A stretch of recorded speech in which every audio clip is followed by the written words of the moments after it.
Komið sæl og velkomin í eitt og annað. Október mánuðurinn sem við tilengum konum og krabbameini. Hér á N4 hefur verið að sýna þættina ungt fólk og krabbamein og við ætlum að rifja upp í þessum þætti viðtöl við ungar konur með krabbamein. Við ætlum að byrja á henni Þórunni Kristínu Sigurðardóttur en hún var 31 árs þegar hún greindist með Hodgkins eitilfrumu krabbamein. Það var hún í miðju framhaldsnámi í stjórnun í heilbrigðisvísindum, einstæð með 6 ára gamla dóttur. Það eru komið 6 ár síðan Þórunn fór til læknis, fyrst út af stækkuðum eitli í hálsinum og fékk þá rangagreiningu úr rannsókninni og hún týndist reyndar í kerfinu hvað þá meira. Hún ítrekkaði svo beiðni rannsókn í apríl 2013. Þetta er 1. maí 2013 og við vorum staddar rétt hjá Víðigerði þegar símtali kemur. Og það er læknirinn sjálfur sem hringir? Já, það er læknirinn Haraldur Hauks sem skar og hringir í mig og þú veist, rauður dagur og hringir í mig og ég bara fatt ekki alveg hvernig ég er að fá eitthvað númer, óþekkt númer og svara þessu og þá fæ ég þessar fréttir. Alveg bara, eins og maður segir, þrumur heiðskjur í lofti, ég átti enga vegi vona þessu af því að maður kom með greininguna. Já, þetta átti bara að vera fitu. Þetta átti bara að vera fitukirtil. Hvað sagði hann? Hann kynni sig og ég heyri hann er alvarlegur og hann segir mér að það sé komið út úr þessu og segir mér hvað þetta er og eftir það mann ég voða lítið.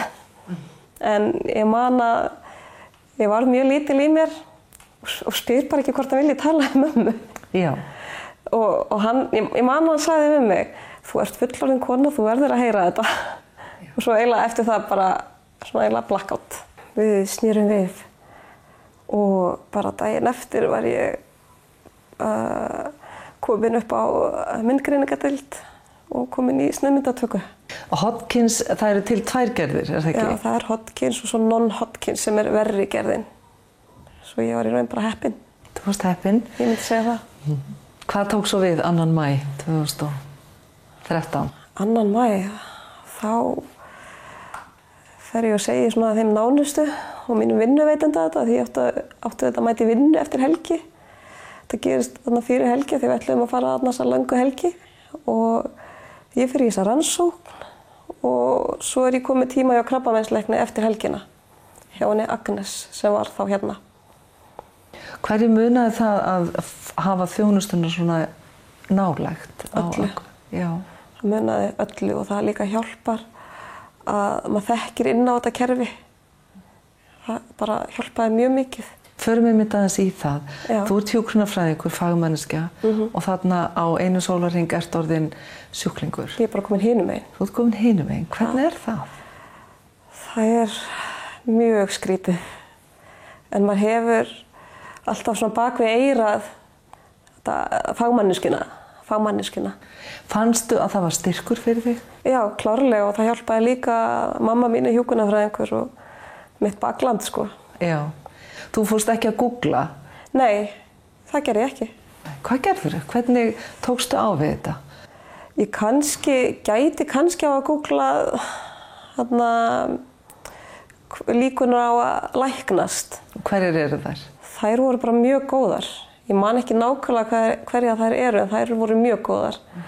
Og maður frænku minna sem er læknir sagði einmitt bara þegar ég greinist að þetta væri ef maður geti valið sér krabbamein, þá væri þetta að skafsta. Já. Svo það var þetta fyrst léttir að heyra það líka. En svo tók alvaran við, það þurfti að fara að takast á við þetta. Í hverju fælst meðferðin?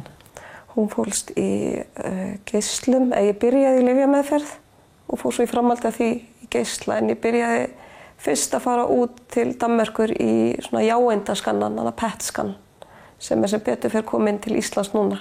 Fórstu ein þangað? Nei, ég fór þá með fyrrverandi kærastanum mínu þangað. Hvað kom út úr því? Það kom bara allt mjög gott út úr því að þetta væri bara staðbundið, þetta væri bara þessi eitill. Það hefði bara verið í honum, það fannst ekkert annað. En það var bara ekkert hættandi á að taka sénsinn, svo maður vildi bara læknarnir að ég færi í lyf og geisla. Hvernig er lyfjameðferðin?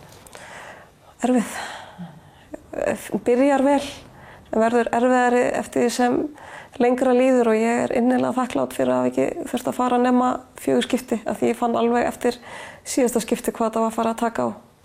Tekur þetta á mann mjög líkamlega? Líkamlega og andlega og maður verður bara eiginlega veikur. Ég lá bara í rúminu og svaf og þetta svona flensulík einkenni. Tala svo ekki ógleðin og allt þetta sem fylgir þessu líka en ég slapp sem betur fyrir við það var aðeins fyrst. Hvernig útskýrðirðu fyrir dóttur þinni 6 ára? Hvað var að gerast? Við töluðum bara mjög svona hreinskilið og opið við hana. En pössuðum okkur að segja ekki neitt svona slæmt. Sögðum að þetta væri ekki góður sjúkdómur en ég væri í góðum höndum og væri í meðferð og þetta myndi bara fara vel. Töluðum alltaf það þannig. Notaðirðu orðið krabbamein þá við hana? Já. Veistu hvernig hún tengdi það? Við slæmt, slæman sjúkdóm sko, sem maður gerir sjálfur þegar maður heyrir þetta orð, maður bara tengir þetta við slæma hluti. Hvað hugsaðirðu þegar þú fékkst að vita að mamma þín væri með krabbamein? Það kom mér rosalega óvart því mamma rosalega heilbrigð en mér brá rosalega mikið. Ég var hrædd en ég vissi að mamma, hún gæti alveg barist við þetta krabbamein. Varstu hrædd við orðið krabbamein? Vissirðu hvað það þýddi? Ég vissi að það væri sjúkdómur, já. En ég var ekki beint hrædd við orðið krabbamein því ég vissi ekki alveg hversu alvarlegt krabbamein væri eða er.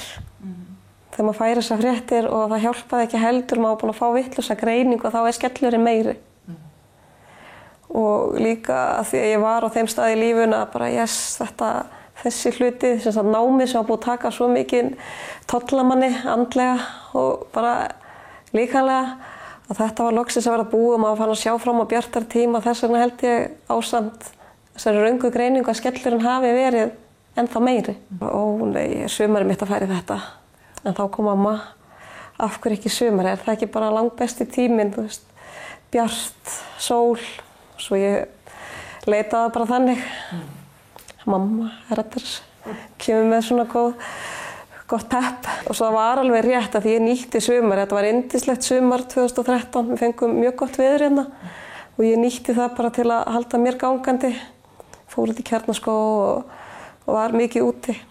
Það var skemmtilegt að fá að hreyfa sig með mömmu. Það var æði að vera út í náttúrunni og ég vissi að ég væri að hjálpa mömmu rosalega mikið. Það skipti mig mest máli. Fannstu hvað þú skiptir hana miklu máli? Já. Hugsaðirðu einhvern tímann hvort hún myndi deyja? Já, sko alveg nokkru sinnum. Þegar mamma var í Reykjavík þá vissi ég ekki alveg hvað var að gerast. Ég var sko bara 6 ára. Svo ég var rosalega hrædd að hún myndi deyja. Hefurðu einhver ráð til þess sem að greinast núna með Hodgkins? Já, bara horfa á björtu hliðarnar. Þetta ekki endalokin og það líf eftir þetta. Og það allt hægt.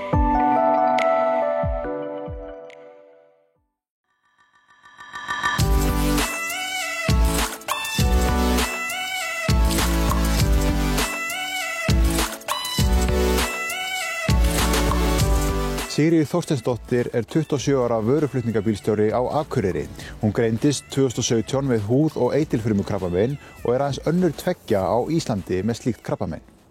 Ég byrjaði á því að fá bara bréf heim það ég ætti að mæta þarna í þennan tíma á þennan stað og ég mætti alls ekki koma ein. Ég þyrfti helst að hafa bara mína nánustu með og ég man það voru mjög margir inn í þessu herbyggi. Ég man ekki hversu margir, en það var allavega minn blóðlæknir sem var þarna og held ég 2 læknar viðbútt sem sögðu mér það að ég væri með þetta, húðfrumu eitilkrabbamein. Og hvað þýðir það? Já, ef ég vissi það, þá myndi ég geta svarað því, en ég veit ekkert meira sko. En það sem við vitum þó að það krabbamein sem utan á þér. Já. Förum aðeins yfir hvernig það byrja allt saman. Já, ég var semst með barnabrjósti þarna. Var átti stelpu 29. september og ég fer að fá semst sár á geirvörtuna og ég leitaði til læknis og svo fór ég að fá sár allstaðar út á líkamann, aðalega á höndum og á fótunum. Og svo ég leita til læknis og þeir reyna að finna út úr þessu, halda þetta sé bara einhver svona sýking í húðinni og annað og fer í alls konar rannsóknir, myndatökur og allt svona. Og þetta var mjög erfitt að greina og fyrst heldur að þetta var hvítblæði, svo var það ekki. Svo heldur einmitt að þetta væri einhver svona sjálfsofnæmis sjúkdómur sem var svo ekki. Þannig að þetta var langt tímabil að greina þetta. Hvernig var svo þessi dómur? Fannst þér þetta vera dómur þegar þú fékkst að þetta væri krabbamein? Nei, vegna þess að Google vinur okkar, ég var alveg búin að googla mig í drasl sko. Þannig að þú veist, þetta var bara, ég var eiginlega komin með allar hugmyndir að því hvað þetta gæti mögulega verið sko. Og hvað gat þetta verið? Þetta gat verið ýmislegt. Þetta gat verið til dæmis blóðeitrun, þetta gat verið hvítblæði og einhver svona sjálfsofnæmis sjúkdómur. En þetta krabbamein sem ég er með kom aldrei upp. Alveg sama hvað þú googlaðir? Þannig að þú þurftir að fá fullt af upplýsingum þegar þú heyrir þetta orð. Manstu einhvern veginn eftir upplýsingunum sem þú fékkst?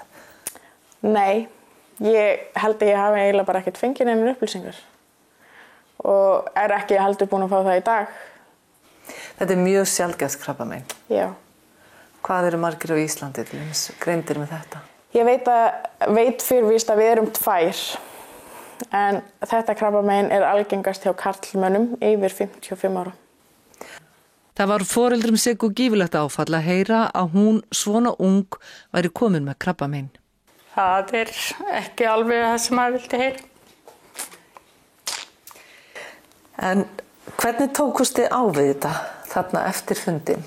Hvað var næsta skref? Fannst þér þitt hlutverk breytast sem móðir í þessum aðstæðum?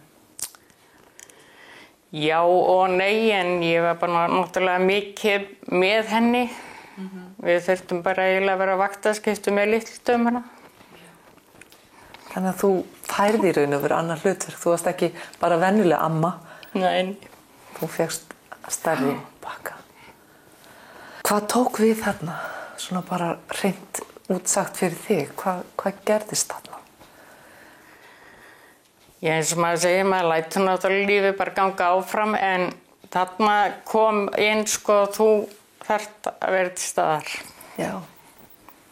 En meira kannski heldur en þú hafði þurft að vera. Já, já. Hvaða hlutverk fékkstu? Ég náttúrulega fylgdi henni mikið í lyfjagjafir. Svo var ég náttúrulega með krakkana svo hún geti hvílt sig á milli. Þannig að við bara hjálpuðum stað. Hvers virði er þetta að tala við aðra sem hafa upplifað svona eitthvað svipað? Það er að tala við aðra svona sem hafa greinst með krabbamein. Þeir þekkja sársaukann, þeir þekkja tilfinninguna og já, við erum eiginlega bara með sömu tilfinningu alveg sama hvers konar krabbamein þú ert með. Finnst mér allavega, þú veist. Stundum líður mér eins og ég sem bara heilbrigður sjúklingur með marga aðra sko. Þannig að þetta er svolítið svona bara að þekkja tilfinningun og sársaukana og allt þetta sem að fylgir þessu. Þið eru að tala sama tungumál. Já. Mér finnst ég vera mikið kraft meiri í þessu dag og get höndla hlutina betur heldur en ég gerði þá. Ég er orðin töluvert sterkari bæði andlega og líkamlegra eftir þetta allt saman sko. Hvað hefur þið gert til þess að styrkja þig líkamlega? Ég fékk mér yndislegan einkaþjálfara. Á þeim tíma sem ég leitaði til hennar, því miður var pabbi hennar að greinast líka með krabbamein. Þannig að ég sá tækifæri þarna að hafa sko, stuðningin líka. Að hún svona, vissi í hvað ég væri að gangi í gegnum og væri ekki svona alltaf að gera öfgakenndar tilraunir í öllu. Hún svona gat alveg haft stuðningin og skilningin líka. Þannig að ég búin að vera rosalega mikið í ræktinni allan tíman og það var eiginlega bara, vil ég segja að það hafi bjargað minni geðheilsu nánast í gegnum þetta. Sigga segir klárt mál að hún hafi þroskast mikið á stuttum tíma en það á líka við aðra í kringum hana. Já. Hvernig helst? Just do it. Það bara, ef þið er dettur ykkur hug, gera það þá bara. Lífið eins og hún segir sjálf, lífið bara núna, þú átt bara eitt líf. Og það vakti þig? Það vakti mig aðeins, já. Þín framtíð í þínum huga, hvernig lítur hún út? Mín framtíð það að ég læt þetta ekki stoppa mig yfir því að gera það sem ég vil. Í framtíðinni þá sé ég mig allavega, ég ætla að fara að læra engaþjálfaran og ég ætla að læra markþjálfaran og stuðningsfulltrúa til þess að mitt að geta verið til staðar fyrir fólk í þessum aðstæðum.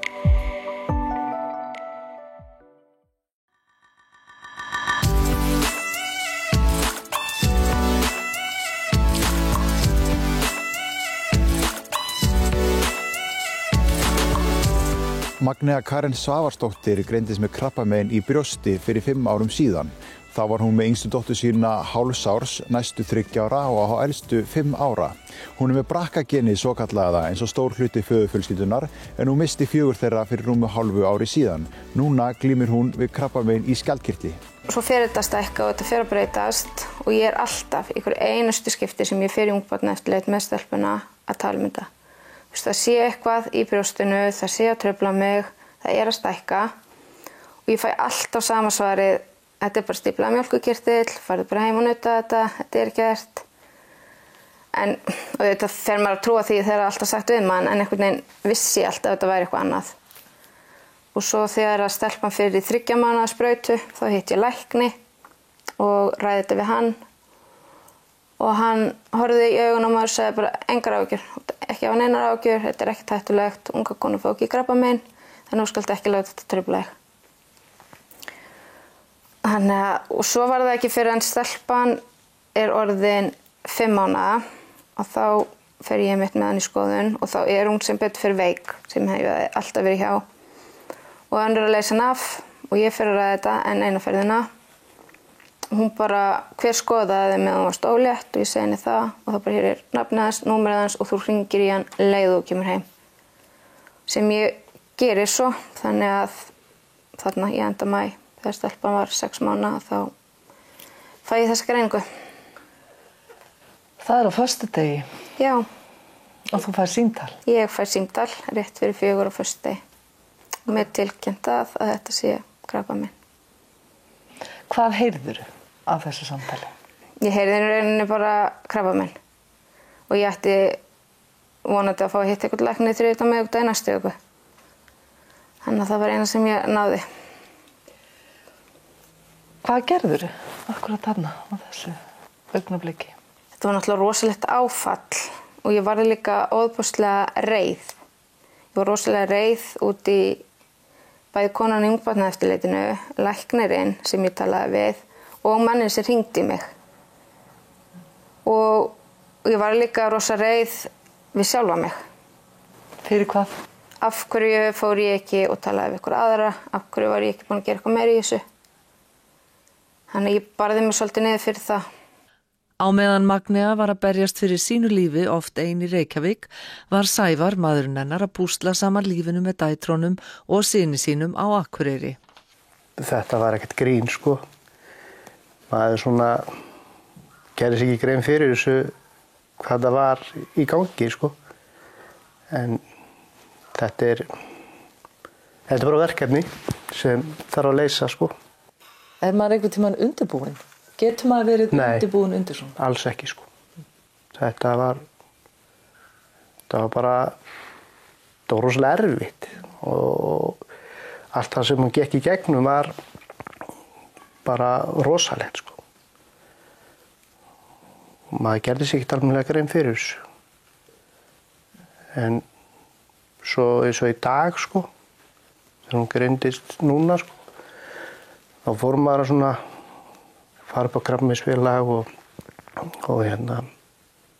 taka þátt meira í því dæmi. Mér fannst miklu erfiðar að greinast núna í annað skipti heldur en fyrra skipti.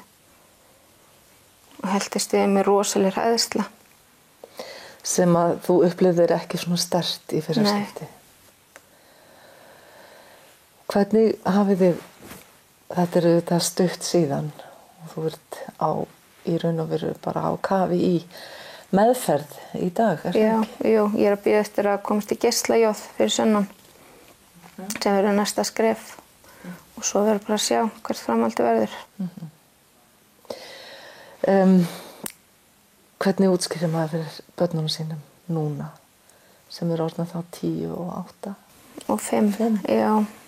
Sko við vorum búin að, elsta var búin að þróa með sér mikinn kvíða og hún var búin að vera að fá ofsa kvíðaköst út í skóla, brotna mikið niður og sem betur fyrir eigum við yndislegt krabbameinsfélag hérna með stórkostlegu starfsfólki og þær voru búin að vinna með okkur mæðgum mjög flott starf og okkur fannst hún vera einmitt komin á góða siglingu þegar þetta kemur svo og þetta var rosalegt áfall fyrir hana, alveg svakalegt. Hræðslan tók sig upp eftir. Já, og líka fyrir þess 8 ára. Þessi 5 ára er ekki alveg að skilja þetta, en skilur örugglega meira en ég gerir mig grein fyrir. En ég hef alltaf passað mig á að vera óðbúslega opin gagnvart skólum og kennurum, leikskólum. Og því ég greinist núna aftur, ég fór í skólan og talaði við kennarana Anitu, ég talaði við kennarana Karenar, talaði við leikskólan, ég fór á fótboltaæfingu, talaði við fótboltaþjálfarann, talaði við fimleikaþjálfarann, talaði við talmeinafræðinginn. Þannig að mér finnst skipta svo ótrúlega miklu máli að allir séu upplýstir, alltaf fólk sem er að vinna með börnunum mínum dagstælega, að það viti nákvæmlega hvað er í gangi. Magnea segist vera búin að læra mjög margt á því að fara í gegnum þetta ferli. Og maður þarf líka að vera ótrúlega skilningsríkur á sína eigin tilfinningar. Maður einhvern veginn getur ekki kaffart einni tilfinningu með einhver annari. Það þarf að leyfa þeim að koma þegar það koma. Ég reyni náttúrulega að hvíla mig þegar börnin eru í skólanum, en ég reyni svona að láta þær ekki mikið sjá að ég sé lasin, sko. Af hverju gerur það? Ég held að sé bara betra fyrir þær. Ég held að sé ekki drosa gott fyrir þær að koma alltaf heim og ég er ennþá í náttfötunum eða ennþá upp í rúmi og ég reyni að fylgja þeim allt sem þarf. Þú veist, ég er að fara eins og á sumrin á fótboltamót og ég veit að ég verði algjörlega að bakka alla vikuna. Að þá fer ég á fótboltamót heila helgi og senda hliðalínunni. Þannig að þá svo ég veit að það eftir að kosta mér marga daga. Hvað spyrja þær þig núna þegar það standa fram fyrir þessu? Það náttúrulega eru mjög hrættar það ég degi frá sér. Og bara, já, miðjan mín þessi 8 ára, hún kom til mín daginn og sagði mamma, viltu lofa mér því að degi ekki frá mér? Hvað segir þá? Ég sagði hana, veistu það Karen mín, ég get ekki lofað því, en ég er að gera mitt allra besta. Læknarnir er að gera sitt allra besta til að hjálpa mér að batna og þess vegna er ég alltaf að fara til Reykjavíkur og fara upp á sjúkrahús til að við getum hjálpast að. En ef ég dey, þá verð ég samt alltaf hjá þér. Ég verð alltaf hjá þér í huganum þínum og hjartanu þínu. Og það skiptir máli fyrir þig að muna það fallega og góða. Það sagði ég við hann. Það er algjörlega magnað að heyra hvernig þær Þórunn, Sigríður og Magnea hafa tekist á við sín veikindi. Þetta veitir manni von og þær eiga hrós skilið fyrir að stíga fram og segja okkur sína sögu. Við viljum að nýta tækifærið hérna rétt í lokin til þess að minna allar konur á að fara í skoðun, því það er eitthvað sem raunverulega bjargar lífum. Við sjáum svo í næstu viku.